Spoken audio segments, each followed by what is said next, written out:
So welcome back my friends, this is Professor C. Rohit Shroff and I welcome you on behalf of GK classes. तो अब इस particular lecture में, इस video में हम एक चैप्टर करने वाले हैं, that is your chapter number 11.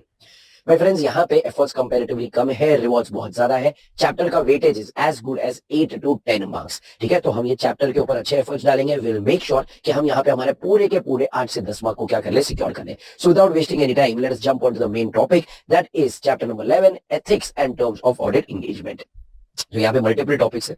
सबसे पहले एथिक्स के ऊपर 2 क्वेश्चन है. तो पहले ये लोग कह रहे हैं कि there is something called as principle based approach, something called as rule based approach to follow ethics. What do you mean by this?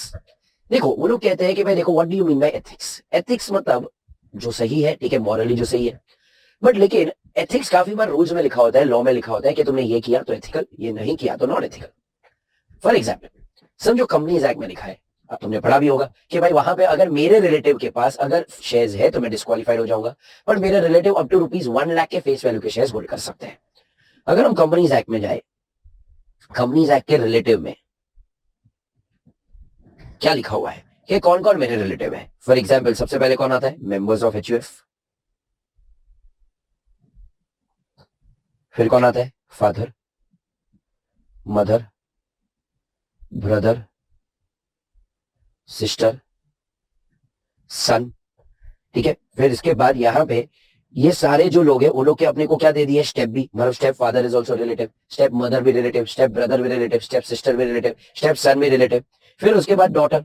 याद करो भाई, स्टेप डॉटर के साथ स्वतः सा व्यवहार किया है. Step daughter is not included in the definition of relative. उसके बाद आता है भाई डॉटर्स हस्बैंड. डॉटर्स हस्बैंड मतलब हमारे होते हैं जमाईसा. एंड उसके बाद आता है सन्स वाइफ, मतलब हमारी कौन होती है? बहू. ये सारे हमारे रिलेटिव है एज पर section 277 of the companies act. अगर इनमें से किसी के भी पास अगर सिक्योरिटी है 1 लाख रुपए या उससे ज्यादा की फेस वैल्यू की, तो इन दैट केस मैं डिस्क्वालीफाई हो जाऊंगा. ठीक है, लॉजिकल है कि अगर मेरे रिलेटिव के पास शेयर्स है और मैं ऑडिट कर रहा हूं तो मैं इंडिपेंडेंट नहीं हूं. पर लेकिन ये रिलेटिव के डेफिनेशन में ही झूल है. बहुत सारे ऐसे लोग हैं जो मेरे रिलेटिव है पर ये डेफिनेशन में इंक्लूडेड नहीं है. फॉर एग्जाम्पल, मेरे को बताओ ग्रैंडफादर. क्या ग्रैंडफादर मेरे रिलेटिव है? यस. बट लेकिन यहाँ पे ग्रैंडफादर तो है ही नहीं. तो अगर मेरे ग्रैंडफादर के पास शेयर्स है, अज्यूम करो मेरे ग्रैंडफादर के पास MRF के शेयर्स है, और अगर मैं MRF का ऑडिट करने जा रहा हूं, क्या मैं इंडिपेंडेंट रहूंगा? नहीं रहूंगा. बट लेकिन एज पर लॉ वो लोग बोल रहे हैं एथिकल है. क्या ये एथिकल है? नहीं. वैसे ही अगर फॉर एग्जाम्पल लेट अस से मैं अगर बात करूं अपने भाई काका की, अपने चाचा की, मतलब मेरे फादर के ब्रदर की, क्या ये मेरे रिलेटिव में यहाँ पे दिए गए? नहीं. पर अगर उनके पास शेयर्स है, मेरे को बताओ, क्या मैं इंडिपेंडेंट रहूंगा? नहीं. अब मेरे अगर फादर इन लॉ की बात की जाए, यहाँ पे फादर मेरे रिलेटिव है पर फादर इन लॉ तो बोला ही नहीं है. अब मेरे फादर इन लॉ के पास अगर शेयर्स है, क्या मैं उस कंपनी का ऑडिट करूंगा? अरे क्या मैं इंडिपेंडेंट रहूंगा? क्या एथिकल रहूंगा? नहीं. तो एज पर रूल वो लोग क्या बोलते हैं, देखो जो रूल में लिखा हुआ है वो किया तो एथिकल, वो नहीं किया तो नॉट एथिकल. तो यहाँ पे 2 अप्रोच है, एक है प्रिंसिपल और एक रूल बेस्ड. रूल बेस्ड क्या कहलाता है भाई? You should follow strictly the rules. तो बहुत नैरो आउटलुक है, ठीक है, जो वहां पे दिया हुआ है बस उतना ही फॉलो करना है, तो समवॉट रिजिड है. बट लेकिन प्रिंसिपल बेस्ड अप्रोच क्या कहता है कि देखो, you should follow the spirit of ethics. Rule में नहीं भी लिखा है, रूल में ऐसा नहीं लिखा हुआ है कि grandfather is your relative. But अगर तुम्हें पता है कि फॉर एग्जांपल मेरे ग्रैंडफादर के पास MRF के 5 करोड़ के शेयर्स हैं, अब मेरे को बताओ, क्या वहां पे मैं ऑडिट कर पाऊंगा? क्या मैं इंडिपेंडेंट रह पाऊंगा? नहीं ना. तो यहाँ पे you should follow the spirit of ethics. तो हर एक सिचुएशन में तुम अपना जजमेंट लगाओ और जजमेंट लगा के देखो कि क्या तुम वहां पे एथिकल रिक्वायरमेंट कंप्लाई कर पाओगे, तुम वहां पे इंडिपेंडेंट रह पाओगे कि इंडिपेंडेंट नहीं रह पाओगे. इसको हम कहते हैं प्रिंसिपल बेस्ड अप्रोच. तो 2 अप्रोचेस है, एक है हमारा रूल बेस्ड अप्रोच और एक हमारा क्या है? Principle based approach. तो in case of rule based approach we will strictly follow the rules. It is very narrow outlook and spirit of the ethics may be overlooked and it is somewhat rigid. In case of principle based approach, it requires compliance with the spirit of ethics and हमें यहाँ पे क्या करना पड़ेगा? अपना judgement लगाना पड़ेगा हर एक सिचुएशन के अंदर. अब इसके ऊपर ये लोग लास्टली क्या कहते हैं? therefore it is necessary that the spirit of code is followed. अर्थात हमें क्या फॉलो करना चाहिए? Principal based approach rather than rule based approach. अब अगर क्वेश्चंस देखोगे तो क्वेश्चन बहुत सिंपल आया है. Briefly outline how principal based approach differs from the rule based approach. तो प्रिंसिपल बेस्ड अप्रोच में हम वहां पे क्या कर देंगे, मतलब यहाँ पे क्या लिख देंगे? Principle versus rule based approach. Next आता है what are the fundamental principles of professional ethics. 5 fundamental principle है. सबसे पहले हमें क्या होनी चाहिए? इंटीग्रिटी. समझो क्लाइंट फ्रॉड कर रहा है, मैं क्लाइंट को पूछ रहा हूं भाई कितने का फ्रॉड कर रहा है? 5 करोड़ का. एक काम कर भाई, 1 करोड़ मेरे को दे दे, मैं लिख दूंगा everything is true and fair. क्या ये सही बात है? क्या नहीं. तो हमें इंटीग्रिटी होनी चाहिए, ऑनेस्टी होनी चाहिए, उसके बिना हम ऑडिट नहीं कर पाएंगे. तो this is one of the fundamental principles of ethics. Second, objectivity होनी चाहिए. ऑब्जेक्टिविटी मतलब क्या? मैं अनबायस्ड होना चाहिए, मैं किसी के भी डिसीजन से इन्फ्लुएंस नहीं होना चाहिए. समझो फॉर एग्जाम्पल मेरे नेक्स्ट डोर नेबर है, बहुत अच्छा खाना बनाती है आंटी। अब आंटी ने खाना बनाते बनाते भाई अपना एक क्लाउड किचन चालू कर दिया। अब मैं उनके ही क्लाउड किचन का ऑडिट कर रहा हूँ। तो वहां पे अकाउंटिंग में everything is not true and fair, दुनिया भर की गड़बड़ है। अब मैं बोलूंगा नॉट ट्रू एंड फेयर, तो भाई वहां पे भाई नेक्स्ट डोर नेबर ठीक है आंटी है जिसने बचपन से खिला पिला के मोटा कर दिया है, अब क्या उसकी कंपनी के बारे में मैं बोलूंगा नॉट ट्रू एंड फेयर? नहीं ना। इसलिए यहाँ पे इन दिस केस मेरे को यहाँ पे ऑडिट एक्सेप्ट नहीं करना चाहिए, क्योंकि मैं बायस्ड हो जाऊंगा। मैं जब भी ऑडिट करूं आई शुड बी अनबायस्ड, मेरे को ऑब्जेक्टिविटी रखनी चाहिए, मैं किसी के इन्फ्लुएंस में आकर डिसीजन देने वाला नहीं हूं। नेक्स्ट मुझे क्या रखनी चाहिए? Professional competence and due care, मतलब कंपिटेंस होनी चाहिए। समझो फॉर एग्जांपल अपने को जियो में अंबानी जी ने बोला भाई कल से काम कर आके हमारा रिलायंस जियो का ऑडिट कर। अब मैं रिलायंस जियो का ऑडिट करने जा रहा हूँ, अपने को यही नहीं आता है कि एक टेलीकॉम कंपनी का अकाउंटिंग कैसे करते हैं। अरे वहां पे थोड़ी ओपनिंग स्टॉक क्लोजिंग स्टॉक होने वाला है, वहां पे थोड़ी परचेजेस होने वाला है, वहां पे एयर टाइम होगा, वहां पे फॉर एग्जांपल असेट्स की जब बात होगी तो वहां पे थोड़ी नॉर्मल प्लांट एंड मशीनरी होंगे, वहां पे टेलीकम्युनिकेशन टावर होगा, 3G 4G के भाई जो राइट्स वो लोग ने स्पेक्ट्रम्स वो लोग ने खरीदे, वो सारी चीजें होगी। तो अब हमें अगर उसका अकाउंटिंग ही करना नहीं आता है, are we competent enough to be the auditors? हमें लिस्टेड कंपनी के सेबी के जो भी लॉस एंड रेगुलेशन हमें वही नहीं आते, क्या मैं लिस्टेड कंपनी का ऑडिटर बनने के लायक हूं? नहीं। तो पहले तो हम क्या होने चाहिए? कंपिटेंट। हमारे पास नॉलेज एंड स्किल होना चाहिए at the requisite level. Requisite level मतलब at the required level. Next we should practise diligence, मतलब पूरी शिद्दत से काम करना चाहिए, पूरे डिसिप्लिन से काम करना चाहिए। तो 3 फंडामेंटल प्रिंसिपल क्या बोले अपन ने? Integrity, objectivity, professional competence and due care. Next for example let us से समझो यहाँ पे अपना रमेश ऑडिट कर रहा है। रमेश किसका ऑडिट कर रहा है? फॉर एग्जांपल लेट अस से ज़ारा का। अब वो भाई साहब ने ज़ारा का पूरा ऑडिट किया। ऑडिट करते करते फॉर एग्जांपल लेट अस से उसने सब देख लिया, भाई ज़ारा कहाँ से रॉ मटेरियल खरीदता है, कितने में खरीदता है, कितने में बेचता है। अब वो देखा कि भाई ज़ारा क्या करता है, पेरिस और सब जगह से 2000 रुपए के जैकेट लेके आता है, वही चीज अपने को कितने में बेचता है? 10,000 में। तो वो देखा भाई 8000 रुपए का तो सीधा क्या हो रहा है? प्रॉफिट। रमेश बोला भाई क्या ये लाइफ में ऑडिट वॉडिट करने का, अपने को भी ज़ारा जैसा ही दुकान खोलना चाहिए। रमेश ने ये साल का ऑडिट रिपोर्ट दे दिया, खत्म हो गई बात। अगले साल भाई साहब ने ज़ारा के बाजू में एक नया स्टोर डाल दिया। स्टोर का नाम क्या रखा? अरास। ठीक है, ZARA, इसने क्या कर दिया? ARAZ। अब भाई रोज सुबह रमेश क्या करता था? ज़ारा का शटर खुलने की राह देखता था। जैसे ही ज़ारा का शटर खुला वो देखता था कि ज़ारा ने अपने मैनीक्वीन को यहाँ पे कौन सा जैकेट पहना है। वो भाई साहब अपने मैनीक्वीन को सेम जैकेट पहनाता था। अब वहां पे जैकेट के ऊपर भाई फॉर एग्जाम्पल टैग लगा हुआ था, फॉर एग्जाम्पल 9999 ओनली। अब रमेश क्या करता था? अपने यहाँ पे मैनीक्वीन को भाई दूसरा टैग लगाता था, वहां पे वो टैग में लगा देता था 7999 ओनली। अब मेरे को बताओ पब्लिक कहां पे जाएगा? ज़ारा में जाएगा कि अराज में जाएगा? अराज, बिकॉज जैकेट सेम है। ठीक है, अब रमेश को पता था ज़ारा कहां से जैकेट ले रहा है, उसने वहीं से जैकेट लिया। जो मैनीक्वीन को पहनाया था ज़ारा ने, वही सेम चीज अराज के मैनीक्वीन में रमेश ने पहना दिया। अब यही जैकेट वो वहां पे 10,000 के बदले 8,000 में बेच रहा है।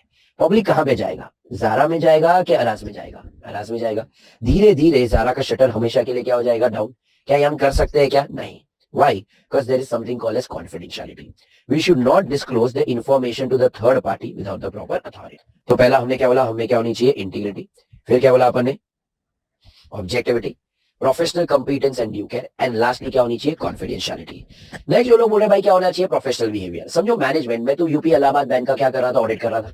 मैनेजमेंट देखो थोड़े ब्रांच के डिटेल्स ही नहीं दे रहा है, इन्फॉर्मेशन ही नहीं दे रहा है, तो यूपी में तो क्या कभी कट्टा वट्टा लेके जाएगा? क्या रामपुरी लेके जाएगा? ऐसा टेबल पे रखेगा कि भाई अपना अभी के अभी मेरे को सारे डॉक्यूमेंट्स दे? क्या हम ये सब कर सकते हैं? नहीं। हमें प्रोफेशनल बिहेवियर रखना पड़ेगा। We should avoid anything that discredits that profession, मतलब ऐसी हर एक चीज से दूर रहो जिससे इंस्टीट्यूट का नाम बदनाम होता है। तो हम ऐसी कोई भी चीज नहीं करेंगे जिससे हमारा प्रोफेशन की कोई बदनामी हो। तो हमें क्या रखना पड़ेगा? एक प्रोफेशनल बिहेवियर। तो 5 फंडामेंटल प्रिंसिपल क्या हो गए? Integrity, objectivity, professional competence and due care, confidentiality and professional behaviour. अब क्वेश्चन क्या पूछा गया यहाँ पे? The relevant ethical requirements ordinarily comprise the code of ethics for professional accountant related to the audit of financial statement. Discuss with reference to those fundamental principles of professional ethics. तो यहाँ पे क्या आ जाएंगे? वो 5 फंडामेंटल प्रिंसिपल्स हमारे जो है वो 5 फंडामेंटल प्रिंसिपल्स यहाँ पे हम लिख देंगे। Next, CAP Suryakantam has conducted audit of accounts of entity for a particular year. ICAI has issued a letter to him relating to certain matters concerning the audit. He didn't even bother to reply to the letters despite reminder. तो ICI ने भाई किसको letter भेजा था, अपने CA auditor को, but लेकिन उसने आईसीआई को भी रिप्लाई नहीं किया। तो भाई तुम इतने भाई वहां पे इगोस्टिक बन गए हो, जिसने तुम्हें बनाया तुम उनको भी रिप्लाई नहीं दे रहे हो। तो discuss with the fundamental principle governing professional ethics is disregarded by him. तो उसने कौन से 5 फंडामेंटल प्रिंसिपल से कौन से प्रिंसिपल का यहाँ पे डिसरिगार्ड किया या उल्लंघन किया है? पहले इंटीग्रिटी नहीं, फिर उसके बाद क्या था, ऑब्जेक्टिव प्रोफेशनल कंपिटेंस, फिर उसके बाद क्या था, कॉन्फिडेंशियलिटी, लास्ट यहाँ पे क्या जाएगा, प्रोफेशनल बिहेवियर। उसने प्रोफेशनल बिहेवियर नहीं रखा, आईसीआई ने कोई इन्फॉर्मेशन मांगी थी तो उसकी जिम्मेदारी थी कि वो आईसीआई को ये इन्फॉर्मेशन दे दे। चलो next, a chartered accountant in practice issued certificate showing original cost of plant and machinery installed in the premises of a client for rupees 9 crores to save some regulatory fees for his client. However, the original cost of the plant and machinery was rupees 15 crores as per the records of the client. Which fundamental principle governing the professional ethics is violated? बताओ कौन सा यहाँ पे आएगा? तो 9 करोड़ का था, ठीक है, मतलब फॉर एग्जांपल था 15 करोड़ का, पर सीए ने कितने का बताया, 9 करोड़, जस्ट सो दैट उसके ऊपर थोड़ी फीस बच जाए, मतलब यहाँ पे थोड़ी टैक्सेस बच जाए। तो यहाँ पे कौन सा फंडामेंटल प्रिंसिपल फॉलो नहीं किया, इंटीग्रिटी। तो इसके साथ हमारा पार्ट 1 एक बार यहाँ पे समाप्त होता है, जहां पे हमने किसकी बात की, एथिक्स। एथिक्स के अंदर हमने 2 क्वेश्चन डिस्कस किए। एक हमारा क्या था, principal based approach versus rule based approach, थोड़ा सा इंपॉर्टेंट है बिकॉज़ ये May 24 में नया लाया गया था। और दूसरा हमारा क्या है, what are the 5 fundamental principles of professional ethics, जो पुराने पोर्शन में भी था, चैप्टर 1 में हुआ करता था, अच्छे खासे नंबर ऑफ क्वेश्चंस आए हैं। तो ये एथिक्स वाला पार्ट हमारा क्या हो गया, समाप्त। अब हम आगे बढ़ते हैं हमारे सेकंड पार्ट ऑफ डिस्कशन के साथ, जहां पे हम डिस्कस करेंगे independence of the auditor. Now, what do you mean by independence? Independence हमने सीखा था चैप्टर नंबर 1 के अंदर कि भाई जिसने मुझे अपॉइंट किया, मैं उसके विशेष और डायरेक्शन के हिसाब से काम करने वाला नहीं हूं। इसे हम कहते हैं इंडिपेंडेंस। तो independent implies that judgement of a person is not subordinate to wishes और directions of another person who might have engaged him. ये सिर्फ मैं ज्ञान के लिए बता रहा हूँ, not to be prepared for the examination purposes. जब भी हम ऑडिट चालू करते हैं, हम एक डिक्लेरेशन ऑफ इंडिपेंडेंस देते हैं to the management and those charged with governance कि भाई मैं और मेरी पूरी टीम क्या है, इंडिपेंडेंट। अगर हम इंडिपेंडेंट नहीं है तो हम ऑडिट चालू ही कर सकते नहीं है। तो auditors independence declaration to the directors of Avendus capital limited and its responsible entity for Avendus retail property fund. As the lead auditor of the audit of Aventus Retail Property Fund for the financial year, I declare to the best of my knowledge and belief there have been no contravention to the auditor's independence requirement and no contravention to any applicable code of professional conduct. तो यहाँ पे हमें starting में ही लिख के देना पड़ता है कि भाई मैं इंडिपेंडेंट हूँ, सिर्फ मैं नहीं, मेरी पूरी टीम क्या है, इंडिपेंडेंट। अब इंडिपेंडेंस जो है, देखो इंडिपेंडेंस 2 चीजों होता है, एक होता है इंडिपेंडेंस ऑफ माइंड और एक को हम कहते हैं independent in appearance. What do you mean by independence of mind? मैं अपना ऑडिट पूरी शिद्दत से कर रहा हूँ। What do you mean by पूरी शिद्दत से कर रहा हूँ? मैं वहां पे अपना ऑडिट कर रहा हूँ विद इंटीग्रिटी, मतलब मैं ऑनेस्ट हूँ। मैं एक्सरसाइज कर रहा हूँ ऑब्जेक्टिविटी, मतलब मैं अनबायस्ड हूँ। और मैं वहां पे रख रहा हूँ scepticism. What is professional scepticism? Professional scepticism मतलब क्या, आज के बाद याद रखना, हम क्या बोलेंगे, ऑडिटर इज अन्ना उज ऑलवेज चॉक करना। हम हमेशा क्या रहेंगे, अलर्ट रहेंगे, क्वेश्चनिंग माइंड के रहेंगे। क्या हम हमेशा क्या रहेंगे, अलर्ट रहेंगे और क्वेश्चनिंग माइंड के रहेंगे। तो what do you mean by independence of mind? Independence of mind मतलब provision of opinion without being affected by influences, allowing an individual to act with integrity, objectivity and skepticism। मतलब अगर मैं integrity रख के audit कर पा रहा हूँ, मैं ऑब्जेक्टिविटी रख के ऑडिट कर पा रहा हूं, मैं स्केप्टिसिज्म रख के ऑडिट कर पा रहा हूं, तो मैं इंडिपेंडेंट हूं by mind. But I should also appear to be independent. For example अपना सुरेश है। अब सुरेश जो है, सुरेश को वहां पे बोला गया कि भाई देख तेरे को क्या करना है, वहां पे ऑडिट करना है। किसका ऑडिट करना है? अपने गर्लफ्रेंड की पापा की कंपनी का ऑडिट करना है। किसका ऑडिट करना है? गर्लफ्रेंड की पापा की कंपनी का। अब सुरेश बोला कि सर देखो मैं तो इंडिपेंडेंट हूं बाय माइंड, गर्लफ्रेंड आती रहेगी जाती रहेगी, मैं सीए की डिग्री के साथ गद्दारी कर सकता नहीं हूं। तो वहां पे सुरेश ने बोला कि भाई देखो मैं तो इंटीग्रिटी के साथ ऑडिट करूंगा, मैं तो ऑब्जेक्टिविटी रखूंगा, मैं तो स्केप्टिसिज्म रखूंगा। But is he appearing to be independent? क्या बाकी के लोगों को भी लग रहा है कि वो इंडिपेंडेंट है? नहीं, अरे हमें तो लग रहा है कि भाई गर्लफ्रेंड लालच देगी तो लौंडा पिघल जाएगा। तो अब यहाँ पे हमें तो लग रहा है कि सुरेश इंडिपेंडेंट नहीं है। तो he should not only be independent by mind, he should also appear to be independent. मतलब वो ऐसे फैक्ट्स एंड सर्कमस्टेंसेस से दूर रहेगा, या वो ऐसे फैक्ट्स एंड सर्कमस्टेंसेस से दूर रहेगा जिसकी वजह से थर्ड पार्टी ऐसा कंक्लूड करे कि ऑडिटर की इंटीग्रिटी, ऑब्जेक्टिविटी एंड स्केप्टिसिज्म क्या हो चुकी है, कॉम्प्रोमाइज। तो avoidance of facts and circumstances that are so significant that a third party would reasonably conclude that auditor's integrity, objectivity and skepticism has been compromised। तो 2 है, एक क्या है इंडिपेंडेंस ऑफ माइंड, दूसरा क्या है independence in appearance. Independence of mind मतलब क्या, it is a state of mind that permits provision of an opinion without being affected by influences. ठीक है, मतलब मैं इंडिपेंडेंस ऑफ माइंड मतलब मैं इंटीग्रिटी, ऑब्जेक्टिविटी और स्केप्टिसिज्म रख के ऑडिट करूंगा। इंडिपेंडेंस इन अपीयरेंस मतलब क्या, मैं ऐसे फैक्ट्स एंड सर्कमस्टेंसेस से दूर रहूंगा जिसकी वजह से थर्ड पार्टी को लगे कि मेरी इंटीग्रिटी, ऑब्जेक्टिविटी, स्केप्टिसिज्म कॉम्प्रोमाइज हो चुकी है। एग्जाम्पल, समझो मैं रकुल प्रीत को ऑडिट कर रहा हूँ। ठीक है, रकुल प्रीत की कंपनी को ऑडिट कर रहा हूँ। मैं हर संडे रकुल प्रीत के साथ गोल्फ खेलने जा रहा हूँ। अब लोगों को लग रहा है कि भाई मेरी इंटीग्रिटी, ऑब्जेक्टिविटी कॉम्प्रोमाइज हो गई। मैं दिशा पत्नी का ऑडिट कर रहा हूँ। ठीक है, दिशा पत्नी की कंपनी का ऑडिट कर रहा हूँ। अब मैं हर सैटरडे उसके साथ भाई लेटर से वहां पे कॉफी पीने जाता हूँ। अब पब्लिक को लग रहा है कि भाई मेरी इंटीग्रिटी, ऑब्जेक्टिविटी, स्केप्टिसिज्म कॉम्प्रोमाइज हो गई। तो ऐसे फैक्ट्स और सर्कमस्टेंसेस से दूर रहो जिसकी वजह से थर्ड पार्टी को लगे कि तुम्हारी इंटीग्रिटी, ऑब्जेक्टिविटी, स्केप्टिसिज्म क्या हो चुकी है, कॉम्प्रोमाइज। ठीक है, सो हम लोग ने पहले पढ़ा इंडिपेंडेंस क्या होता है, इंट्रोडक्शन हम लोग ने पहले पढ़ लिया था चैप्टर नंबर 1 में। फिर हमने पढ़ा कि दो चीजें होती है, एक होता है इंडिपेंडेंस ऑफ माइंड, दूसरा होता है इंडिपेंडेंस इन अपीयरेंस। नेक्स्ट आता है थ्रेट्स टू इंडिपेंडेंस। अब हमारे ऊपर there are 5 threats to independence. पहले थ्रेट को हम कहते हैं सेल्फ इंटरेस्ट, सेकंड को हम कहते हैं सेल्फ रिव्यू, फिर हम कहते हैं एडवोकेसी, फेमिलियरिटी और इंटिमिडेशन। तो 5 थ्रेट्स हैं। एक एक थ्रेट को शांति से समझते हैं। पहला आता है हमारा self interest threat. Self interest threat मतलब क्या, मैं वहां पे ना खुद का लालच दिख रहा हूं। ठीक है, मैं अपने खुद के लालच में आके वहां पे बोल रहा हूं कि भाई everything is true and fair, whereas everything is not true and fair. Example लेते हैं। तो सबसे पहले आता है self interest threat. Let us take a few examples. Self interest threat मतलब क्या, मैं वहां पे ना अपना खुद का लालच दिख रहा हूं। मतलब मैं वहां पे गलतियां हैं, फिर भी मैं बोल रहा हूं everything is true and fair. क्यों बोल रहा हूं, खुद के फायदे की वजह से। Let us take an example. अब मेरे वाइफ के पास नायका के शेयर्स है। अगर मैं नायका का ऑडिटर हूं और अगर नायका में कुछ गड़बड़ है और अगर मैंने बोला everything is not true and fair, किसका नुकसान होगा, नायका का। पर नायका का नुकसान हुआ तो नायका के शेयर प्राइसेस क्या हो जाएंगे, कम। नायका के शेयर प्राइसेस कम हो गए तो किसके नुकसान होगा, मेरी वाइफ का। मेरी वाइफ का नुकसान हुआ मतलब किसका नुकसान हुआ, मेरा। तो मैं खुद के लालच में आके बोल रहा हूं everything is true and fair. मैंने ये गलत ओपिनियन दिया, नायका के लिए दिया कि खुद के लिए दिया, खुद के लिए, क्योंकि मेरा नुकसान नहीं होना था। सेकेंड एग्जाम्पल, मैंने फॉर एग्जाम्पल एक्सिस बैंक के पास से लोन ली हुई है। ठीक है, तो मैंने एक्सिस बैंक के पास से क्या ली हुई है, लोन। अगर मैं एक्सिस बैंक का ऑडिट कर रहा हूं और अगर वहां पे कुछ गड़बड़ आई तो एक्सिस बैंक का नुकसान होगा। एक्सिस बैंक का नुकसान हुआ, हो सकता है एक्सिस बैंक मेरे को बोले अभी के अभी पैसा दे। तो अब यहां पे मैं बोल रहा हूं everything is true and fair. Axis bank के लिए बोल रहा हूं कि खुद के फायदे के लिए बोल रहा हूं, खुद के फायदे के लिए। या मेरे लेटर से लोन दी हुई है, फॉर एग्जाम्पल लेटर से धर्मा प्रोडक्शन है। अब धर्मा प्रोडक्शन की भाई थोड़ी गरीबी आ गई, बहुत सारी भाई गाड़ी वाड़ी खरीद ली, तो उनको लोन की जरूरत थी। मैंने धर्मा प्रोडक्शन को यहाँ पे इस बार लोन दे दिया।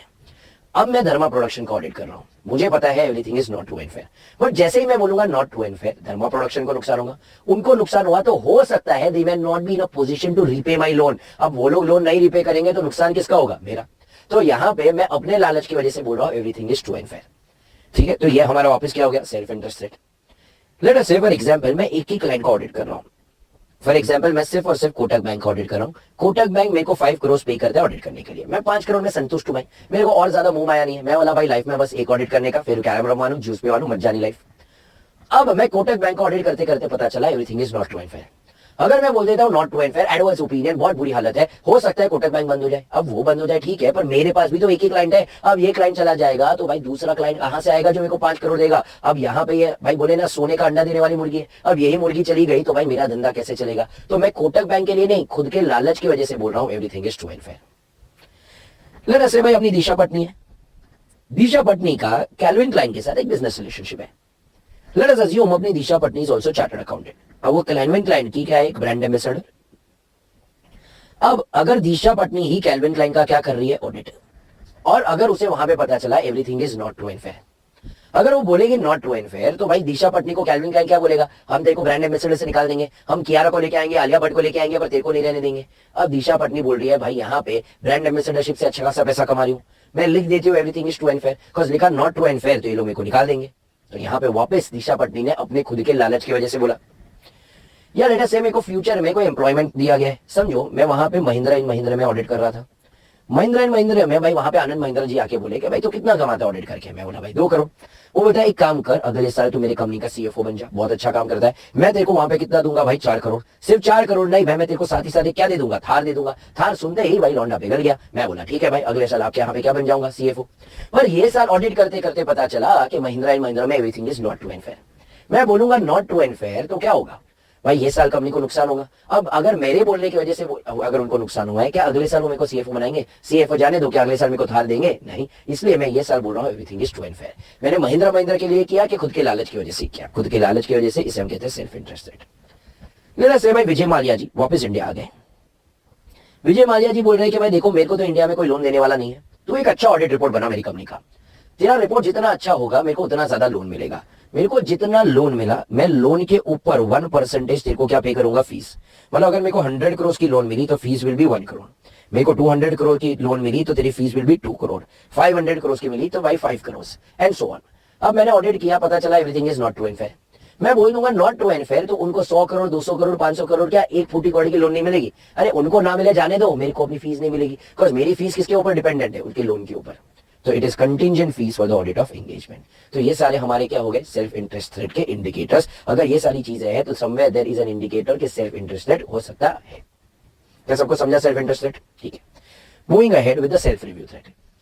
सेल्फ रिव्यू थ्रेट मतलब क्या? मैंने ही ऑलरेडी कोई काम किया है, अगर मैं बोलूंगा नॉट ट्रू एंड फेयर तो मैं अपनी खुद की गलती को हाईलाइट कर रहा हूं। वापस एक बार, मैंने ही कोई काम किया है, अगर मैं बोलूंगा नॉट ट्रू एंड फेयर मतलब मैं अपनी खुद की गलती को ही क्या कर रहा हूं? हाईलाइट कर रहा हूं। इसे हम कहते हैं सेल्फ रिव्यू थ्रेट। एग्जाम्पल लेते, समझो मैं ही प्रीवियस ईयर में ऑडिटर था, मेरे को ये साल ऑडिट करते करते पहले वाले साल में गड़बड़ मिली।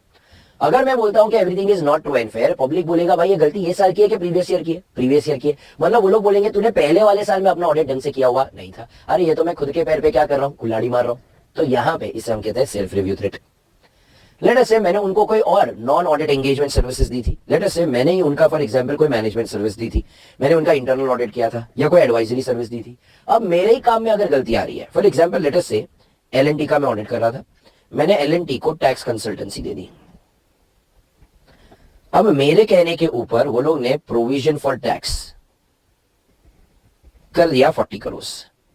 अब ऑडिट करते करते पता चला कि प्रोविजन फॉर टैक्स जो है 40 करोड़ नहीं 72 करोड़ होना चाहिए था। मैंने बोल दिया नॉट ट्रू एंड फेयर। तो भाई यहां पे वो लोग बोलेंगे तेरे ही टैक्स कंसल्टेंसी, तूने ही ये सर्विसेज हमें दी थी, तेरे कहने की वजह से हमने कितने की प्रोविजन क्रिएट की? 40 करोड़। और तू ही आके बोल रहा है कि कितना होना चाहिए? 72 करोड़। आज से तेरी ये कंसल्टेंसी सुननी ही नहीं चाहिए। तो यहाँ पे ये क्या आ रहा है? Self review threat. मैं क्या चाहता हूं भाई, यहाँ पे अगर मैं बोल दूंगा नॉट ट्रू एंड फेयर तो लोग मेरे ही काम पे ऊपर सवाल उठाएंगे, मेरी गलतियां निकालेंगे। तो इसे हम कहते हैं सेल्फ रिव्यू थ्रेट। एक और एग्जाम्पल लेते, when a member of the audit team was previously a director or senior employee of the client. For example, let us say अपना रमेश है, रमेश 5 स्टार में सीएफओ था। अब एक दिन सुरेश उसको मिला, सुरेश ने रमेश को बोला भाई देख क्या 5 स्टार में ऐसी नौकरी कर रहा है, तू भी चार्टर्ड अकाउंटेंट है, आजा मेरे साथ, हम रमेश सुरेश एंड कंपनी बना देते, ठीक है, एक सीए फॉर्म बना देते और ऑडिट करेंगे, अच्छा खासा पैसा छापेंगे। रमेश यहाँ पे आ गया। अब वो लोग ने ऑडिट करना चालू किसका किया? 5 स्टार का। अब पहले वाले साल में रमेश ही वहां पे क्या था? डायरेक्टर। सारा सीएफओ, मतलब सीएफओ कौन था? रमेश। फाइनेंशियल स्टेटमेंट बनाए किसने थे? रमेश। अब रमेश और सुरेश ही 5 स्टार का ऑडिट करने जा रहे हैं। क्या रमेश खुद के काम में गलती निकालेगा क्या? नहीं। सेल्फ रिव्यू थ्रेट आ गया। अगर बोलेगा नॉट ट्रू एंड फेयर तो लोग बोलेंगे भाई रमेश तूने ही एज अ सीएफओ अकाउंट्स बराबर से बनाए हुए नहीं है। तो यहाँ पे वापस क्या हो रहा है? Self review threat. या ऐसी कोई भी सर्विसेज है जो हमने ही दी हुई है और उसी के ऊपर ऑडिट हो रहा है तो उसे हम क्या कह देंगे? Self review threat. तो ये ऐसा हो गया कि खुद के पैर पे हम कुल्हाड़ी मार रहे हैं। फॉर एग्जाम्पल स्कूल में बचपन में पता है ओपन हाउस होता था, वहां पे अपने पेरेंट्स आते थे, अपने पेपर, मम्मी अपने पेपर देखती थी, अपनी मम्मी पेपर देख के बोलती थी कि देख भाई यहाँ पे देखो टीचर ने 2 मार्क कम दिया है, जा तू टीचर को जाके बता 2 मार्क कम है, 2 मार्क बढ़ा क्या। अब तेरे को ऑलरेडी पता है कि भाई टीचर ने कैलकुलेशन एरर में 5 मार्क तेरे को एक्से भी एक्स्ट्रा दिए हुए हैं।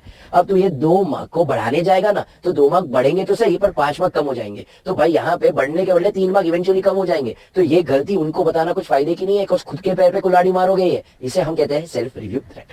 तो पहला क्या था हमारा? Self interest. सेकेंड हमारा क्या था? Self review threat. यहां तक पब्लिक को समझाए? ठीक है, आगे समझते हैं। Next is advocacy threat. Advocacy threat मतलब सामने वाले को लग रहा है कि तुम्हारी इंटीग्रिटी, ऑब्जेक्टिविटी है ना कॉम्प्रोमाइज हो रही है। मतलब थर्ड पार्टी को ऐसा लग रहा है that you are not appearing to be independent.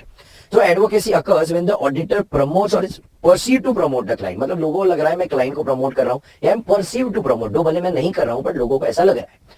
For example let us say if I am dealing with the shares और securities of the audited company. Dealing मतलब मेरे खुद के पास शेयर्स नहीं है, मेरे या मेरे वाइफ के पास नायका के शेयर्स है तो सेल्फ इंटरेस्टेड हो गया। आई एम डीलिंग मतलब basically I am a underwriter. क्या basically I am a underwriter. तो if I am an underwriter तो इन दिस पर्टिकुलर केस क्या हो जाएगा? लोगों को लगेगा कि भाई मैं फॉर एग्जांपल अंडरराइटर हूं ओयो का, अब मैं ही ओयो का ऑडिट कर रहा हूं तो मैं थोड़ी बोलूंगा नॉट ट्रू एंड फेयर, तो लोगों को लग रहा है I am biased towards OYO, इसे हम कहते हैं एडवोकेसी थ्रेट। या लेटर से मेरे क्लाइंट के ऊपर कोई लिटिगेशन चल रहे थे, मैं उनके बिहाफ पे वो लिटिगेशन में विटनेस बना था, या मैं उनके बिहाफ पे लिटिगेशन लड़ रहा था, तो वापस लोगों को क्या लग रहा है कि I may be biased towards them, इसे हम क्या कह देते हैं एडवोकेसी थ्रेट। नेक्स्ट आता है फेमिलियरिटी थ्रेट, मतलब जान पहचान है। लेट अस से भाई सामने वाला जो है क्लोज रिलेटिव है। फॉर एग्जांपल अगर मैं अपने पापा की कंपनी में, भाई की कंपनी में ऑडिट कर रहा हूं, क्या मैं बोलूंगा not true and fair? No. For example let us say इस बार रमेश सुरेश पार्टनर्स थे। अब इस बार रमेश सुरेश कंपनी पहले से था, अब रमेश यहां से रिजाइन करके क्या कर रहा है, 5 स्टार का डायरेक्टर बन रहा है। ठीक है, अब देखो ये सिनेरियो अलग था। पहले वाले केस में अगर मैं तुम्हें बताऊं, in this case particular case क्या था, सेल्फ रिव्यू थ्रेड में रमेश पहले 5 स्टार में था, फिर वो रमेश आई मीन सुरेश के साथ पार्टनरशिप कर रहा है। अब यहाँ पे हम क्या बोल रहे हैं, रमेश सुरेश पहले से पार्टनर है, अब रमेश रिजाइन करके 5 स्टार का क्या बन रहा है, सीएफओ। अब अगर सुरेश जाके 5 स्टार का ऑडिट कर रहा है, क्या बोलेगा नॉट ट्रू एंड फेयर? नहीं, क्योंकि 5 स्टार का सीएफओ कौन है, उसका पुराना पार्टनर। क्या अपने पुराने पार्टनर की कंपनी के बारे में बोलेगा not true and fair? No. या let us say long association है, पिछले 5 साल से 10 साल से मैं उनकी कंपनी का ऑडिट कर रहा हूँ, खुद के घर से ज्यादा तो उनके ऑफिस में पढ़ा रहता हूँ, तो भाई देयर इज अ सेल्फ वहां पे फेमिलियरिटी थ्रेट। या लेट अस से फॉर एग्जांपल मेरा बर्थडे है, एनिवर्सरी है, मेरे को मेरी वाइफ का बर्थडे याद नहीं रहता है, मेरे को मेरी एनिवर्सरी याद नहीं रहती है, मेरे एनिवर्सरी के ऊपर वहां पे मेरा क्लाइंट मेरे को भाई गिफ्ट दे रहा है, मेरा क्लाइंट भाई फॉर एग्जांपल मेरे को मॉलडीव का 3 दिन का पैकेज गिफ्ट कर रहा है, तो यहाँ पे मुझे लग रहा है कि जो मेरे को इतना गिफ्ट दे रहा है, मेरे भाई यहाँ पे एनिवर्सरी का इतना ध्यान रख रहा है, अब मैं कहाँ पे उसकी कंपनी के बारे में बोल दूं नॉट ट्रू एंड फेयर? तो if we are accepting a lot of gifts and hospitality from the client, तो वापस क्या आ जाएगा, फेमिलियरिटी थ्रेट। लास्ट हमारा होता है इंटिमिडेशन थ्रेट। हमें डराया जा रहा है, धमकाया जा रहा है कि लिख दे everything is true and fair, नहीं लिखा तो भाई तेरे को निकाल देंगे, तेरा काम कम कर देंगे, तेरी फीस कम कर देंगे। तो जब भी मुझे इंटिमिडेट किया जा रहा है, मुझे थ्रेट किया जा रहा है, मुझे धमकाया जा रहा है, तो हम कहते हैं इंटिमिडेशन थ्रेट। तो 5 तरीके के थ्रेट पढ़े अपन ने। पहले थ्रेट को हम कहते हैं self interest threat, second threat को हम कहते हैं सेल्फ रिव्यू थ्रेट, फिर आता है हमारा एडवोकेसी थ्रेट, फिर आता है फेमिलियरिटी थ्रेट, और फिर उसके बाद क्या आता है, इंटिमिडेशन थ्रेट। क्या यहाँ तक पब्लिक को समझा? ठीक है, इसके ऊपर और थोड़ा क्लैरिटी मिलेगा once we solve the questions. एक बार हम क्वेश्चन सॉल्व करेंगे तो you get a lot of clarity, और आराम से तुम आंसर कर पाओगे कि कौन से तरीके के थ्रेट्स है। बट अगर वहां पे थ्रेट्स हो तो हमें एज एन ऑडिटर वहां पे क्या लगा देनी चाहिए, सेफगार्ड्स लगा देनी चाहिए।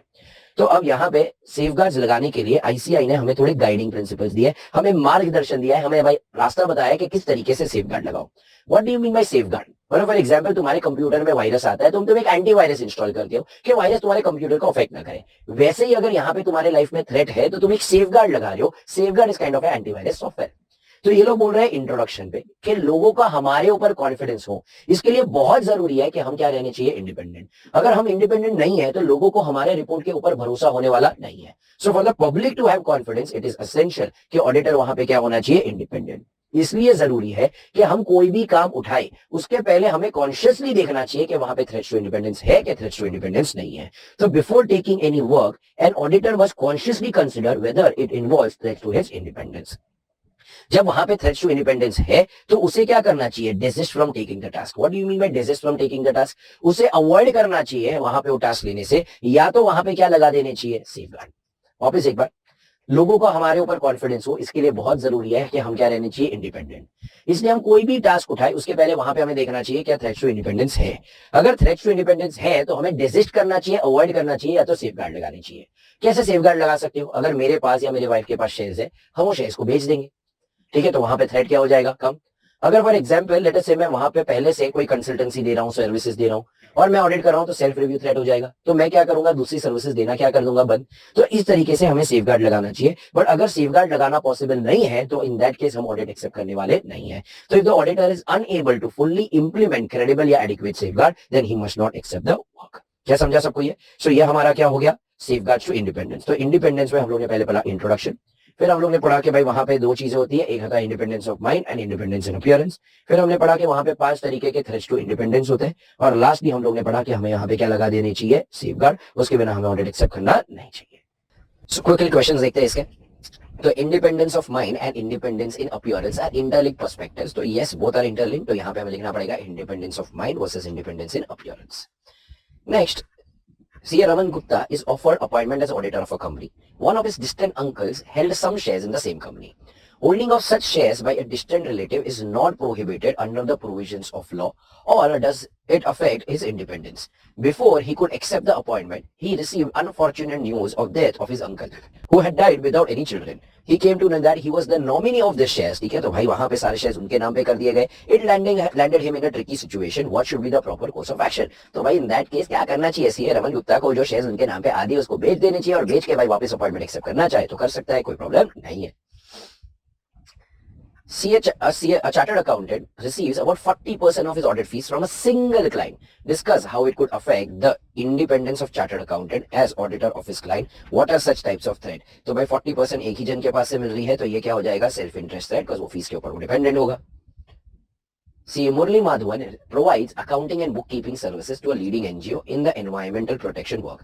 He is also offered the audit of accounts of NGO. Identify and discuss what kind of threat to independence may be involved in accepting such an engagement. तो यहाँ पे कौन सा वाला आ जाएगा? This will be what? Self review, because उसने खुद accounting की, खुद audit कर रहा है, तो गलती थोड़ी निकालने वाला है. Next, familiarity threats are self-evident and occurs when the auditors form relationship with client where they end up being too sympathetic to the client's interest. तो यहाँ पे क्या आ जाएगा? Familiarity threat. Next, a chartered accountant has a responsibility to remain independent by taking into account the context in which they practice. The threats to independence and the safeguard available to eliminate the threat. State the guiding principles. तो guiding principles मतलब क्या लिख देना है? safeguard.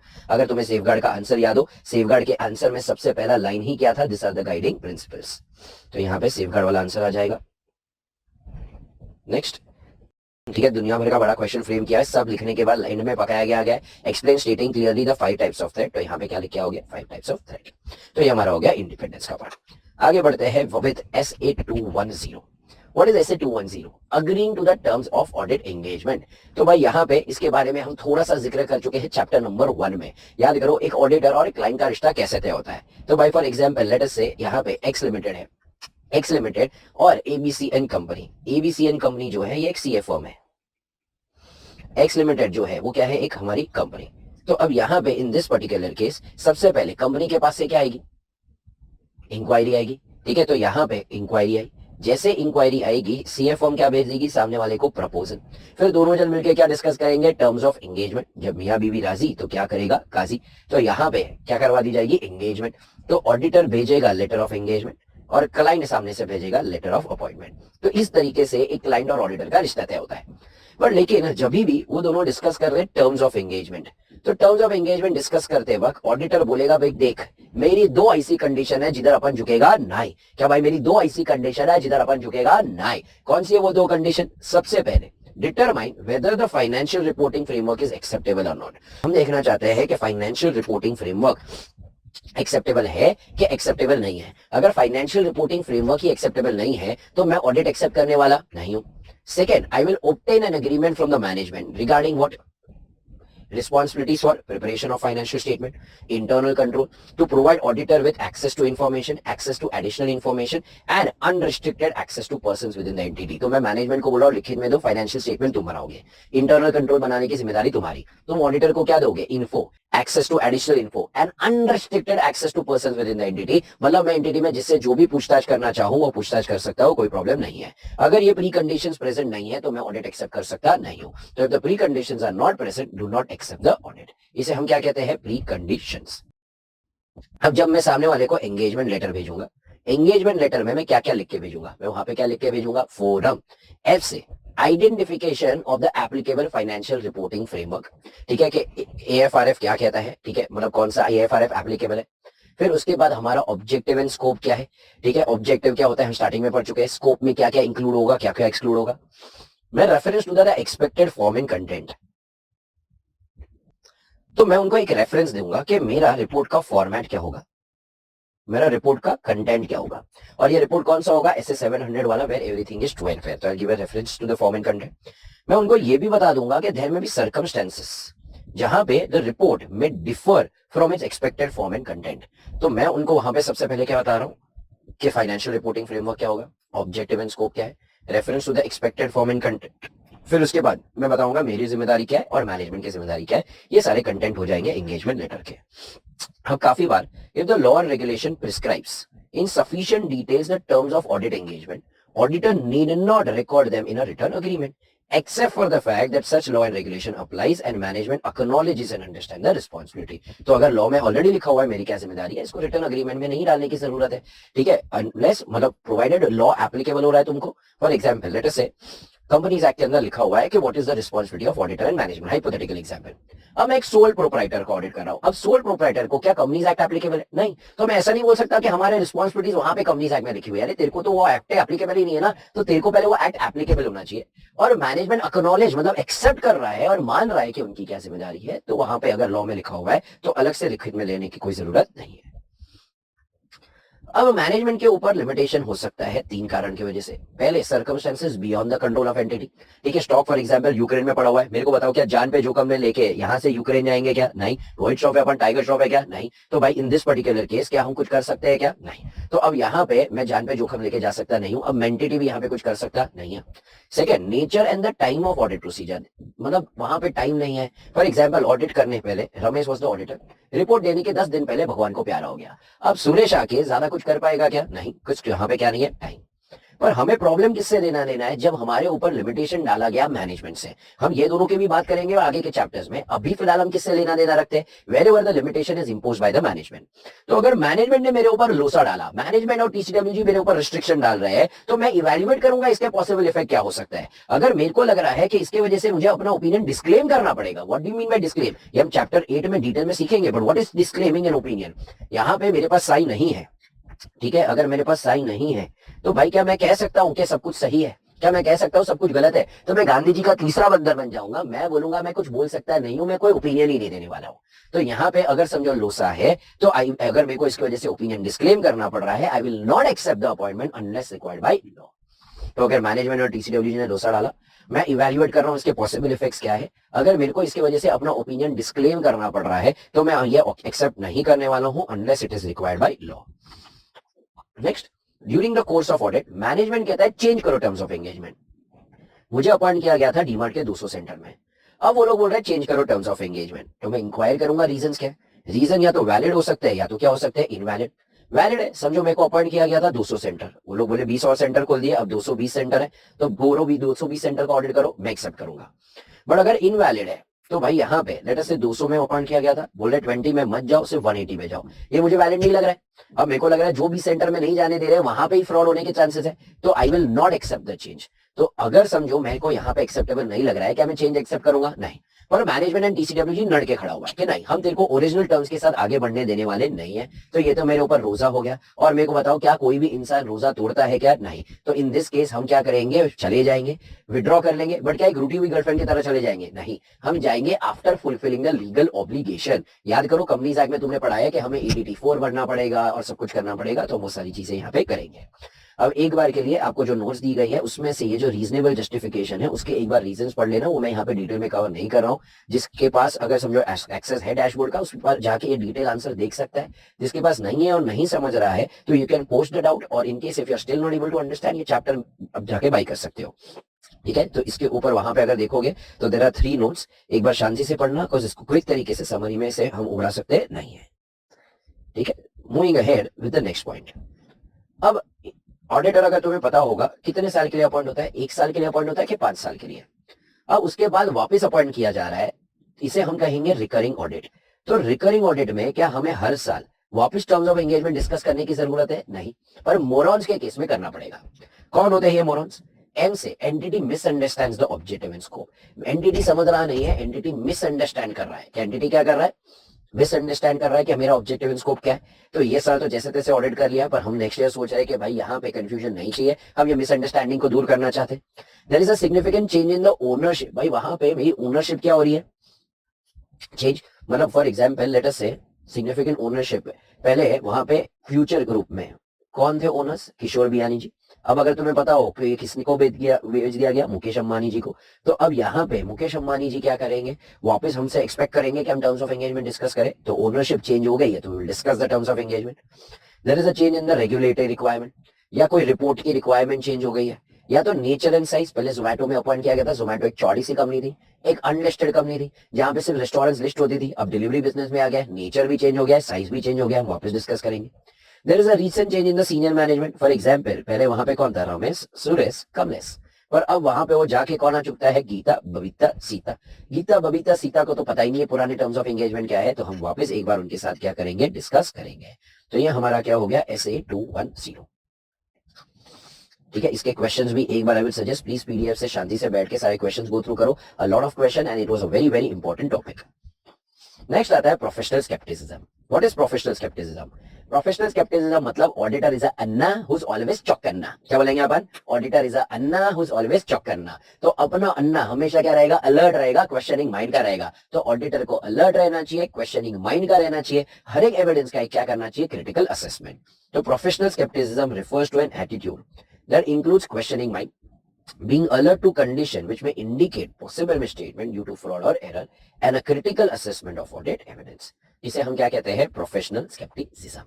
अब ये professional scepticism हम कब अप्लाई कर सकते हैं, जब वहां पे क्रैक होगा। समझो फॉर एग्जांपल एविडेंस कॉन्ट्राडिक्ट कर रहा है, हमने दो अलग अलग एविडेंस ढूंढे, हमने मैनेजमेंट से बोला लिखित में दो स्टॉक कितना पड़ा हुआ है, मैनेजमेंट ने लिखित में बोला कि स्टॉक 18 करोड़ का पड़ा हुआ है। हमने स्टॉक थर्ड पार्टी के पास पड़ा था, उसको पूछा कंफर्मेशन भेज के बता स्टॉक कितने का है, उसने बोला भाई स्टॉक कितने का है, 15 करोड़। दोनों एविडेंस कॉन्ट्राडिक्ट कर रहे हैं, ऑडिटर चक्कर ना हो जाएगा, अलर्ट हो जाएगा। अब ऐसे कोई चीज है that brings into question the reliability of the documents, मतलब मेरे को लग रहा है जो डॉक्यूमेंट है वो रिलायबल नहीं है, शायद ये फेक डॉक्यूमेंट्स बने हुए हैं, मैं अलर्ट हो जाऊंगा। सर्कमस्टेंसेस जहां पे मेरे को लग रहा है कि नॉर्मल प्रोसीजर से लगे बदले मेरे को एडिशनल प्रोसीजर्स लगानी पड़ेगी, मैं चौक करना हो जाऊंगा। मेरे को लग रहा है there is a possibility of fraud, तो मैं क्या हो जाऊंगा, चौक करना। इसके बेनिफिट्स क्या है, सबसे पहला बेनिफिट ये है कि मैं कोई अनयूजुअल चीज को ओवरलुक नहीं करूंगा, फिर उसके बाद जो भी चीज है मैं उसको ओवर जनरलाइज नहीं कर दूंगा, और लास्टली मैं वहां पे कोई इनअप्रोप्रिएट असम्पशंस नहीं लूंगा इन डिसाइडिंग माय एनटीई। तो यहाँ पे पहला एडवांटेज है कि I will not overlook unusual circumstances, I will not overgeneralise and I will not use inappropriate assumptions. ये हमारे क्या हो गए, बेनिफिट्स। अब ये लोग बोल रहे हैं कि देखो टीसीडब्ल्यूजी और मैनेजमेंट ऑनेस्ट है, इसका मतलब ये नहीं कि मैं अलर्ट नहीं रहूंगा। फॉर एग्जांपल मेरे को यहाँ पे जेकेसी में टेस्ट हो रही है, मेरे को सबके ऊपर पूरा भरोसा है कि कोई स्टूडेंट कॉपी नहीं करने वाला है, इसका मतलब ये थोड़ी कि मैं चौक करना नहीं रहूंगा ना। तो यहाँ पे भले मैनेजमेंट और टीसीडब्ल्यूजी ऑनेस्ट है, मुझे चौक करना तो रहना पड़ेगा। नेक्स्ट आता है ऑडिट क्वालिटी। तो ऑडिट क्वालिटी में दो चीजें हैं, देखो एक है SQC1 और एक है SA220। दोनों किसके साथ डील करता है, क्या दोनों किसके साथ डील करता है, क्वालिटी के साथ। अब दोनों में डिफरेंस क्या है, देखो ये है ना SA है, SA ये किसको लगेगा, ऑडिट। ये SQC है, ये चारों चीजों को लगता है, ऑडिट को, रिव्यू को, assurance as well as related service. मेरी फर्म है, मेरी फर्म में ये एक टीम क्या कर रही है, ऑडिट कर रही है, एक टीम रिव्यू कर रही है, एक टीम अश्योरेंस कर रही है, एक टीम रिलेटेड सर्विस। SA220 सिर्फ किसको लगेगा, मेरी एंगेजमेंट टीम को जो ऑडिट कर रही है, पर SQC किसको लगेगा, टू द एंटायर फर्म। अब दोनों मोरलेस काफी सिमिलर है, बट लेकिन let us go through SA220 first, उसके बाद अपन शांति से देखते हैं व्हाट इज SQC। SA220 किसके साथ डील करता है, quality control for an audit. यहाँ पे 6 कंपोनेंट्स में इसको बांटा गया है SQC और 220 को, leadership, engagement, acceptance and continuance, human resource, engagement, performance and monitoring. Let us first understand our SA220, फिर हम देखेंगे SQC1। अब SA220 में सबसे पहला आता है लीडरशिप। तो भाई लीडरशिप किसको दी जाएगी कि क्वालिटी मेंटेन रखनी है, तो लीडरशिप हम देंगे हमेशा हमारे एंगेजमेंट पार्टनर को। अब कौन होता है हमारा एंगेजमेंट पार्टनर, लेट अस से रमेश, सुरेश एंड कंपनी है। रमेश 5 स्टार को ऑडिट कर रहा है, सुरेश ओरियो को ऑडिट कर रहा है, रमेश एप्पल को ऑडिट कर रहा है, सुरेश सैमसंग को ऑडिट कर रहा है। ये फॉर एग्जांपल लेट अस से किया मोटर्स को ऑडिट कर रहा है, ये फॉर एग्जांपल लेट अस से Hyundai को ऑडिट कर रहा है। अब यहाँ पे रमेश 5 स्टार में, एप्पल में, किया में एंगेजमेंट पार्टनर बन गया, और ओरियो में, सैमसंग में और Hyundai में सुरेश क्या बन गया, एंगेजमेंट पार्टनर। तो एंगेजमेंट पार्टनर अपने अपने ऑडिट की जिम्मेदारी लेंगे कि वहां पे क्वालिटी रहे। अब एंगेजमेंट पार्टनर अपने सारे टीम को भाई एक अलग से एक व्हाट्सएप ग्रुप बनाएगा और सबको मैसेजेस भेजेगा। क्या मैसेजेस भेजेगा, सबसे पहले वो अपनी टीम को बताएगा कि भाई हमें ऐसे काम करना है that it complies with the professional standard and legal and regulatory requirement. वापस एक बार, that it complies with what, professional standard and the legal and regulatory requirement. Second, हमें ऐसे काम करना है कि सिर्फ प्रोफेशनल स्टैंडर्ड और लीगल एंड रेगुलेटरी रिक्वायरमेंट नहीं, हर एक फर्म की खुद की क्वालिटी कंट्रोल पॉलिसीज होती है। अगर मैं बिग 4 की बात करूं, समझो EY की बात करूं, EY बोला देखो प्रोफेशनल स्टैंडर्ड, जो स्टैंडर्ड ऑन ऑडिटिंग है, लॉ की रिक्वायरमेंट है, इससे तो सब कंप्लाई कर रहे हैं, हमारी क्वालिटी कब बेटर होगी, जब हम खुद की क्वालिटी कंट्रोल पॉलिसीज बनाएंगे। तो एंगेजमेंट पार्टनर अपनी टीम को बोलेगा देखो हमें कैसे काम करना है कि प्रोफेशनल स्टैंडर्ड के साथ कंप्लाई करें, लीगल एंड रेगुलेटरी रिक्वायरमेंट के साथ कंप्लाई करें। सेकेंड, हम किसके साथ कंप्लाई करें, फर्म की quality control policies and procedure के साथ। तीसरा, हम इशू करें report that are appropriate in the circumstances. What do you mean by appropriate in the circumstance, ये एविडेंस के बेसिस के ऊपर कोई और चार्टर्ड अकाउंटेंट ओपिनियन दे, उसका भी ओपिनियन यही होना चाहिए। लास्टली हम अपने टीम को बोलेंगे भाई if you have any fear, I mean you have any concern, you can raise the concerns without the fear of appraisal. तुम्हें कुछ गड़बड़ लग रही है तो बताओ, हम तुम्हारे ऊपर कोई एक्शन लेने वाले नहीं है। लास्टली मैं अपनी टीम को बताऊंगा the fact that the quality is essential, उसके बिना हम ऑडिट कर सकते नहीं है। तो यहाँ पे एंगेजमेंट पार्टनर ने अपने टीम को 4 मैसेजेस दिए कि हम काम करेंगे as per the standard and legal and regulatory requirement, comply करेंगे with the firm's quality control policies and procedure, third issue करेंगे report that are appropriate and raise करेंगे concerns without the fear of reprisal, lastly the fact that the quality is essential. अब यहाँ पे ethical requirements के साथ हम comply कर रहे हैं, ये जिम्मेदारी भी हम किसको दे देंगे, एंगेजमेंट पार्टनर को। तो the responsibility of the engagement partner in relation to the requirement is, सबसे पहले एंगेजमेंट पार्टनर आइडेंटिफाई करेगा कि क्या वहां पे थ्रेट्स टू इंडिपेंडेंस है। याद करो थ्रेट्स टू इंडिपेंडेंस क्या था, self interest threat, self review, advocacy. तो ऐसे कोई थ्रेट्स है जिसे सेफगार्ड, एलिमिनेट या रिड्यूस नहीं कर पाएगा। तो एंगेजमेंट पार्टनर की जिम्मेदारी है कि वो आइडेंटिफाई करे थ्रेट्स। सेकेंडली वहां पे एंगेजमेंट पार्टनर वहां पे क्या करेगा, डिसाइड करेगा क्या अप्रोप्रिएट एक्शन लेना है टू एलिमिनेट द थ्रेट्स। अगर उसे लग रहा है कि हम थ्रेट्स को एलिमिनेट नहीं कर पा रहे हैं तो वहां पे वो विड्रॉ कर लेगा wherever withdrawal is legally permitted. तो एथिकल रिक्वायरमेंट्स के लिए पहले एंगेजमेंट पार्टनर आइडेंटिफाई करेगा थ्रेट्स जो सेफगार्ड एलिमिनेट नहीं कर पा रहे, वो डिसाइड करेगा अप्रोप्रिएट एक्शन क्या होना चाहिए टू एलिमिनेट द थ्रेट, और पॉसिबल नहीं है तो वो क्या कर लेगा, विड्रॉ। थर्ड एलिमेंट, जब भी हम कोई ऑडिट एक्सेप्ट करें या कंटिन्यू करें तो हमें क्या देखना चाहिए, CSI। सबसे पहले क्या हम कंपीटेंट है। समझो अंबानी जी ने आके बोला एक काम करो, रिलायंस जियो का तुम ऑडिट कर लो। अब हमें रिलायंस जियो का अकाउंटिंग करनी कोई नहीं आता है, हमें टेलीकम्युनिकेशन का अकाउंटिंग कैसे होता है, वहां पे थोड़ी ओपनिंग स्टॉक क्लोजिंग स्टॉक होगा, वहां पे एयर टाइम होगा, टेलीकम्युनिकेशन टावर होंगे। अब ये सब तो हमें आता नहीं है, तो क्या हम कंपीटेंट है क्या, नहीं। तो अगर मैं कंपीटेंट हूं तो ही मैं ऑडिट एक्सेप्ट करूंगा या कंटिन्यू करूंगा। मेरे को देखना पड़ेगा क्या मैं एथिकल रिक्वायरमेंट्स कंप्लाई कर पा रहा हूं। मेरे को पहले से पता है कि मैं एथिकल रिक्वायरमेंट्स कंप्लाई नहीं कर पा रहा हूं, मैं ऑडिट एक्सेप्ट करने वाला नहीं हूं। नेक्स्ट मैं देखूंगा क्या वहां पे कोई सिग्निफिकेंट मैटर्स आए जो मेरे को इस बार अफेक्ट कर रहे हैं। लेट अस से मैनेजमेंट ने मेरे ऊपर पहले वाले साल क्या डाल दिया, रोजा, ये क्या हो जाएगा, सिग्निफिकेंट मैटर। फिर बाद में integrity of the principal owner, मेरे को लग रहा है ओनर विजय माल्या की कैटेगरी का है, अब उसके ऊपर मेरे को भरोसा ही नहीं है, क्या मैं ऑडिट एक्सेप्ट करूंगा क्या, नहीं। तो मेरे को ऑडिट एक्सेप्ट करने के वक्त मेरे को क्या चेक करना पड़ेगा, CSI। सबसे पहले क्या मैं कंपीटेंट हूँ, C2 से क्या मैं एथिकल रिक्वायरमेंट्स कंप्लाई कर रहा हूँ, क्या कोई सिग्निफिकेंट मैटर्स आए, और integrity of the principal owner.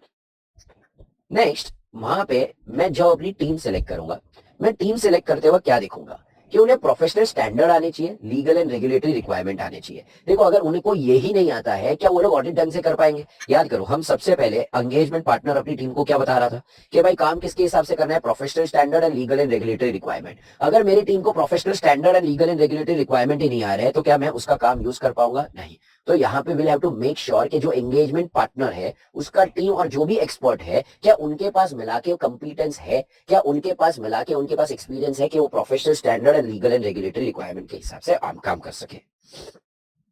Engagement performance में वहां पे मेरे को देखना पड़ेगा कि भाई देखो जहां जहां पे जरूरत है कंसल्टेशन की, क्या कंपनी ने सीए फर्म ने कंसल्टेशन ऑब्टेन किया है या तो विद इन या आउटसाइड द फर्म।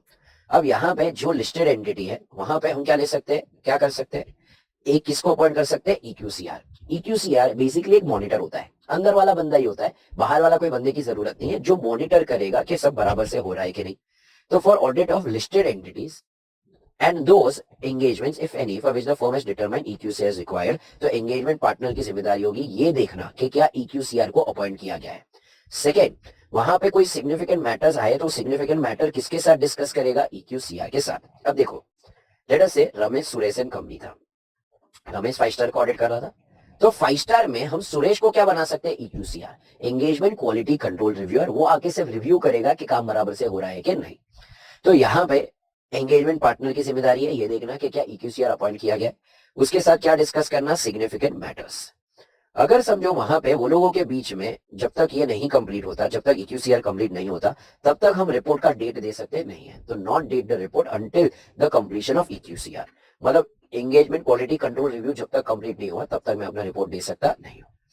अगर EQCR में और वहां पे ऑडिटर के बीच में डिफरेंस ऑफ ओपिनियन है तो वो लोग क्या कर सकते हैं, फर्म की जो पॉलिसीज एंड प्रोसीजर्स है उसके हिसाब से उसे क्या कर सकते हैं, रिजॉल्व। मॉनिटरिंग में हमें वहां पे देखना पड़ेगा कि जो भी इश्यूज है क्या उसे आइडेंटिफाई किए गए। फिर कंक्लूजन क्या है रिगार्डिंग इंडिपेंडेंस रिक्वायरमेंट, क्या हम इंडिपेंडेंस कंप्लाई कर रहे हैं। कंक्लूजन क्या है फॉर एक्सेप्टेंस एंड कंटिन्यूएंस, क्या हमें एक्सेप्ट या कंटिन्यू करना चाहिए। फिर जहां जहां पे कंसल्टेशन की जरूरत है क्या हमने कंसल्टेशन लिया है कि नहीं, हम ये सारी चीजों पे क्या करेंगे, मॉनिटर। ये है हमारा एसे 220। बट वंस अगेन ये टॉपिक अपन ने थोड़ा सा क्विक किया हुआ है, ये अपने आप में it is a detailed topic. तो जिसको नहीं आता है वापस एक बार रिकॉर्डेड एक्सेस देखो, और जिसको नहीं आता है you can go and buy this particular one single chapter from online.jkshah classes। you need not buy the whole course, you can only buy one single chapter and make sure आपका 220 और SQC अच्छे से हो गया है, because 220 itself is a 1 hour topic. तो यहाँ पे हमने इसको सिर्फ क्विकली क्या किया हुआ है, रिवाइज। ठीक है, इसके साथ आगे बढ़ते हैं with our last topic that is SQC 1 and we put an end to this chapter. ठीक, सो अपन ने लास्ट लेक्चर में एसक्यूसी किया था, सॉरी एसे 220 किया था। एसे 220 के सिर्फ मेरे को एक बार 6 एलिमेंट्स बताओगे। पहला क्या था अपना, लीडरशिप। लीडरशिप के बाद क्या था, फिर उसके बाद है क्या क्या था, फिर उसके बाद असाइनमेंट ऑफ द टीम, फिर उसके बाद फिर ठीक है। तो ये हमारे कंपोनेंट्स है। अब यहाँ पे हम एसक्यूसी देखें तो एसक्यूसी में भी it is on the similar lines. तो एसक्यूसी में भी it is on the what, similar lines. यहाँ पे अगर दोनों में देखें तो 6 एलिमेंट्स आते हैं। कौन से 6 एलिमेंट्स है, एक्सेप्टेंस एंड कंटीन्यूअंस, ह्यूमन रिसोर्स। ठीक है, सो यहाँ पे एसक्यूसी 1 में अगर हम लीडरशिप की बात करें, अगर जब हम लोगों ने 220 की बात की थी तो लीडरशिप की जिम्मेदारी किसकी थी, यहां पे लीडरशिप की जिम्मेदारी किसकी है, हम एंगेजमेंट पार्टनर बोलेंगे क्या, नहीं। तो हम क्या बोलेंगे, SQC 1 requires firm to establish policies and procedures designed to promote internal culture based on the recognition that quality is essential। ये सारी चीजें कौन करेगा, कंपनी का सीईओ। कौन करेगा, फर्म का सीईओ, या तो फर्म का जो होगा मैनेजिंग पार्टनर वो करेगा। क्योंकि यहाँ पे इन केस ऑफ ऑडिट वहां पे क्या था, एंगेजमेंट पार्टनर हुआ करता था। यहाँ पे हम एंगेजमेंट पार्टनर नहीं बोलेंगे, एंगेजमेंट पार्टनर तो ऑडिट पे होगा। तो मेरे पूरे फर्म का जो मेन मैनेजिंग पार्टनर है, मेरे पूरे फर्म का मेन जो सीईओ है वो करेगा। Now, example set by the firm's leadership encourages an inner culture that recognizes high quality। तो अगर लीडर्स लोग क्या करेंगे, फॉलो करेंगे क्वालिटी को, तो एक इंटरनल कल्चर सेट होगा और बाकी सब भी क्या फॉलो करेंगे, quality. Now, persons assigned operational responsibility of the firm's quality system should have sufficient and appropriate experience, ability and necessary authority to assume the responsibility। तो क्वालिटी कब रह पाएगी, जिसको भी काम दिया है उसके पास एक्सपीरियंस है, उसके पास क्या है, एबिलिटी है, और एट द सेम टाइम उसके पास क्या है, अथॉरिटी है।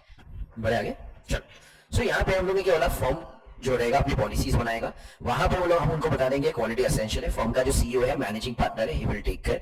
अब हम ऐसे ही लोग को काम देंगे जिसके पास क्या होगा, एक्सपीरियंस होगा, एबिलिटी होगा, और क्या होगा, अथॉरिटी होगा। सो यहाँ पे क्या हो गया हमारा लीडरशिप। तो लीडरशिप में ना अगर तुम 220 में देखोगे बहुत ज्यादा पॉइंट्स दिए थे कि हम अपनी टीम को कितने मैसेजेस दे रहे हैं, 4 मैसेजेस दे रहे हैं। यहाँ पे देखो ये पॉइंट कॉमन हो गया, the fact that the quality is essential.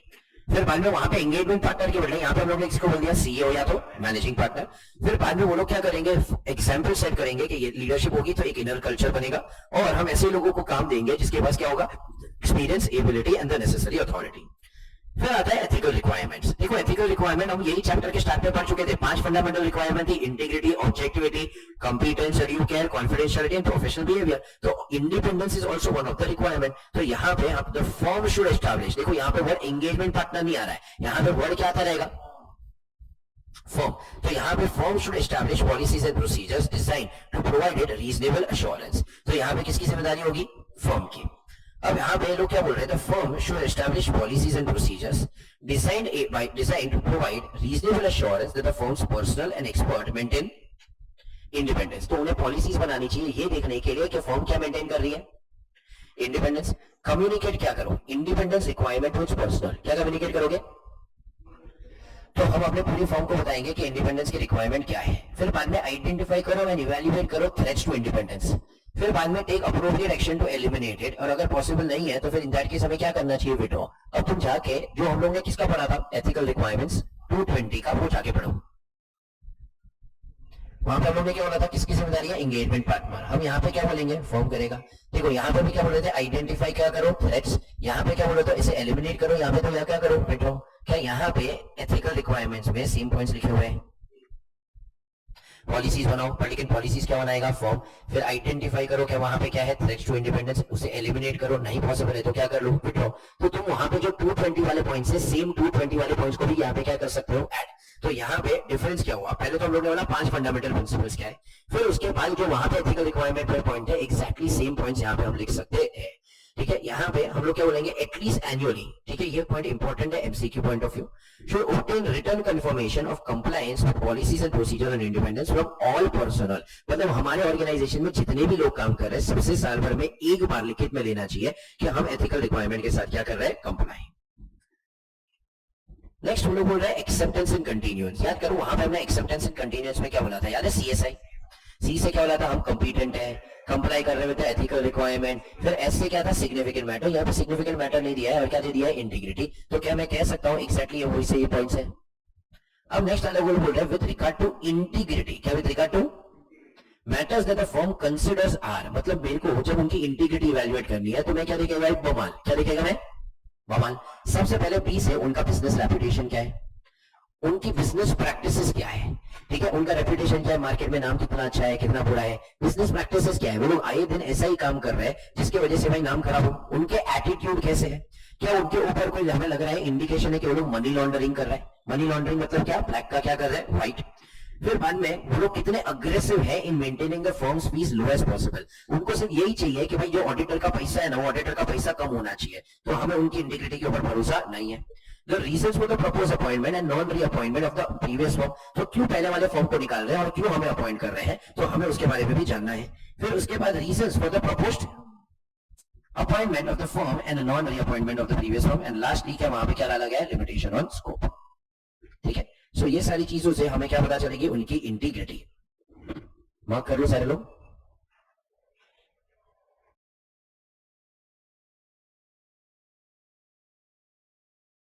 Done, ठीक है, जिसका नहीं हुआ एक स्क्रीनशॉट ले लो। अब there is a conflict of interest between the firm and the client, तो हमें लग रहा है कि कॉन्फ्लिक्ट ऑफ इंटरेस्ट है। तो in that case conflict of interest मतलब फॉर एग्जांपल मेरा वहां पे इंटरेस्ट है, मेरे पास शेयर्स है, मैंने लोन दिया हुआ है, ऐसा कुछ है, तो हमें क्या करना चाहिए, डिक्लाइन करना चाहिए। तो इन दैट केस वो लोग बोल रहे हैं कि देखो प्रोफेशनल एंड लीगल रिस्पॉन्सिबिलिटीज क्या है, अगर जरूरत हुआ तो विड्रॉ कर दो जहां पे भी विड्रॉल पॉसिबल है। सो यहाँ पे अगर कॉन्फ्लिक्ट ऑफ इंटरेस्ट है तो हम ऑडिट एक्सेप्ट करें, उसके पहले ही हमें क्या कर देना चाहिए, उसे रिजॉल्व। या तो हमें क्या कर देना चाहिए, डिक्लाइन। हम देखेंगे लीगल एंड रेगुलेटरी रिक्वायरमेंट क्या है इस पर्टिकुलर पॉइंट ऑफ व्यू के लिए, और अगर जरूरत पड़ी तो हम यहाँ पे से क्या कर देंगे, विड्रॉ। ह्यूमन रिसोर्स के पॉइंट वापस एक्जैक्टली सेम है जो अपने काम में पढ़े थे 220 में। हम ऐसे लोगों को अपॉइंट करेंगे जिसको क्या था, professional standard, legal and regulatory requirement, report दे सके that is appropriate in the circumstances. फिर एंगेजमेंट परफॉर्मेंस के लिए यहाँ पे वो लोग क्या बोल रहे हैं, ये सारी चीजें हम कहां पे कर चुके हैं, ये करेंगे व्हेन वी गो टू एसे 230। तो लोगों को याद होगा कि ऑडिट डॉक्यूमेंटेशन किसकी प्रॉपर्टी है, ऑडिटर की। हम इसमें से कोई भी हिस्सा किसी थर्ड पार्टी को दे सकते नहीं है। तो मैं ये पूरा एंगेजमेंट परफॉर्मेंस यहाँ पे नहीं डिस्कस कर रहा हूँ, ये सारी चर्चा हमारी कहां पे होगी, when we go to 220। Lastly monitoring में लोग बोल रहे हैं firm should ensure policies and procedure relating to the system of quality control are relevant, adequate, operating effectively and compliant. तो जो भी क्वालिटी कंट्रोल्स है वो रेलेवेंट है, एडिक्वेट है, सही से चल रहे हैं एंड सही से क्या किया, कंप्लाई।